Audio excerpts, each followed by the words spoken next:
The Equal Pay Conference, the 24th of September, aims to deal with difference between genders in pay and pension with the objective to minimize the risk of poverty in elderly women. Thank you for the invitation to this conference. The theme is very important. It is proven that the difference in pay between genders results in the fact that many women, no matter the age, are facing the reality of not being economically independent. My name is Annika Hambrudd and I am the Minister for Gender Equality at the Government of Åland.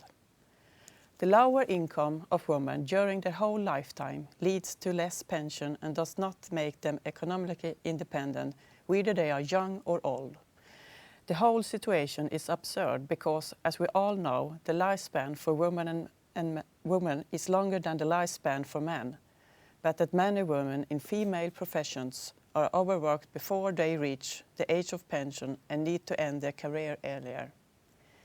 It is a well-known fact that women in most countries do most of the unpaid work at home, dealing with keeping up the house and raising the children.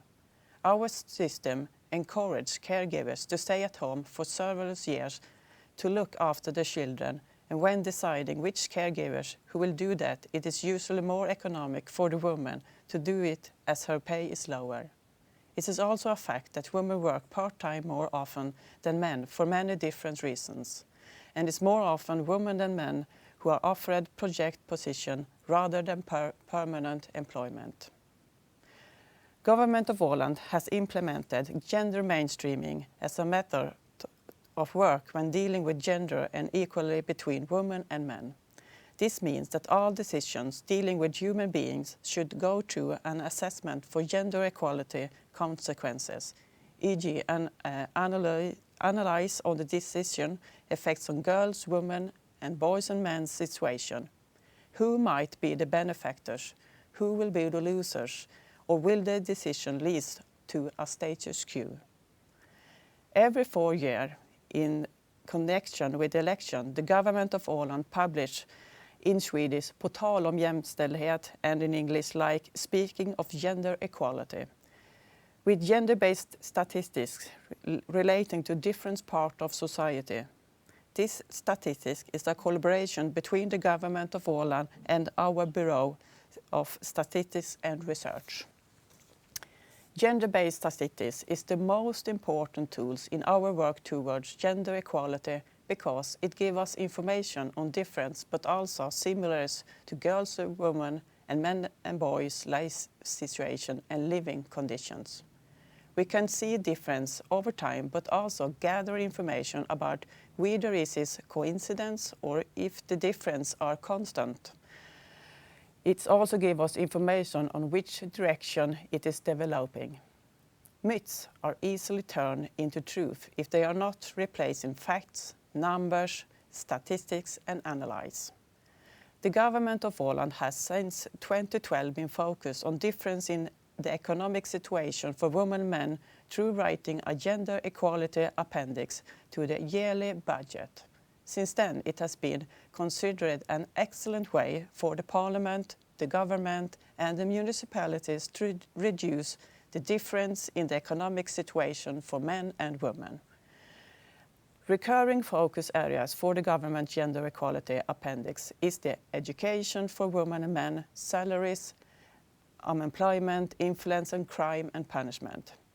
I do want to take the time here to mention and show the difference appendix for the budget to show the amplitude but also how they function at the base of important political decisions.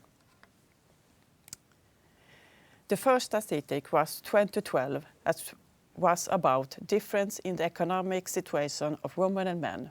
2013 was about women and men's choices and conditions in society and working life. In both years, they also looked at transfers and the social service under the categories.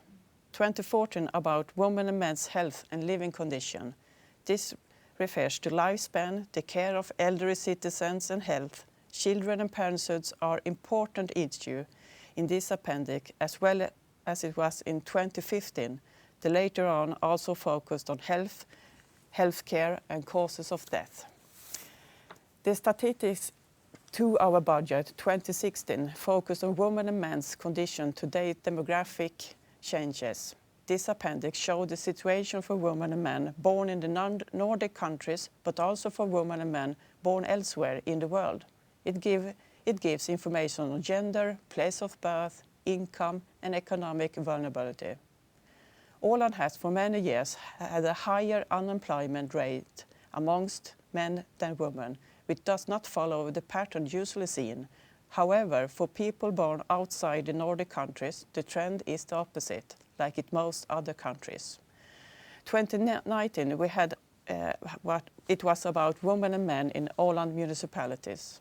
This is quite an interesting because Åland has 16 municipalities for its 30,000 inhabitants. This year's budget appendix has the theme Women and Men in Society and in the Working Life during the 2010s.